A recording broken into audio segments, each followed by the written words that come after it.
Hi, today I'll be demonstrating a scenario to help explain the AVRO conversion capabilities of Advantco's Kafka Adapter. The first thing we need to do is define our topic, which I've done right here. This topic is beneficial because it helps to where our data is going to be published. After that, we want to then go into schema. Here we can see the schema for our scenario. However, if the schema is not here, we can generate a schema using an XSD and the Kafka workbench. The first thing we need to do is go under schema generation and then input our XSD file.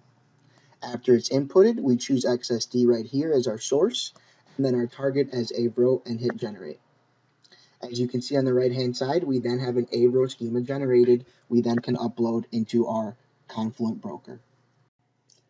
Following our setup in Confluent, we then need to open PO. Here is where we define our configuration for this scenario. As you can see here, we have a sender REST channel where we expose a REST API, which comes to PO, and then from PO, we publish to Kafka. Following that, we want to open up our receiver. Here we defined our communication component as our Confluent Kafka broker. Following that, we then want to go into our outbound processing. Here we define our communication channel. By double-clicking on this communication channel, we then are brought to a window just like this.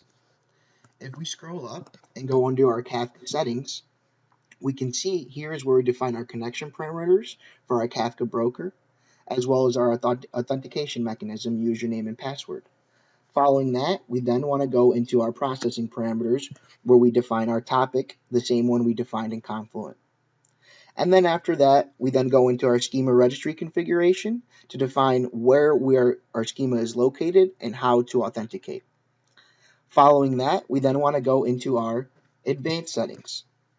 Here's the most crucial step of this scenario. Here is where we define our source format as XML and our target format as JSON. This is the content conversion feature I was talking about earlier. After our payload is in JSON, it will then use the AVRO schema to convert to the AVRO structure. Following our configuration PO, we then want to test our scenario. I will do this by using Postman and sending a payload through. After I send the payload through, we can see it was created and the latest offset being 12. The key to this is to see if our doc ID matches the one in Confluent. We then want to open up our Confluent broker and we see our latest offset 12 right here, as well as the key being 1000, which means the message has successfully gone through. Other than looking for our messages here, we can also open our PO system and monitor our messages that way. By clicking on our latest message and scrolling down to our message log, we can then see that our source format conversion is right here and our target format conversion is right here as well. As you can see, the content conversion was successful and we can consider this a successful scenario. Finally, the last step of this scenario is to create a communication channel for our inbound processing.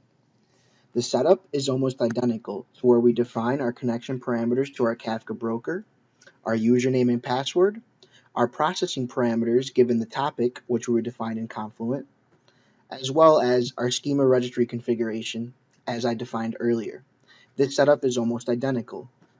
However, the most important part of this inbound processing setup is that we are converting our JSON back to XML into the correct structure so that we can then read it in PO. As you can see, using Advantco's Kafka Adapter, content conversion is quick and easy for complex scenarios such as this.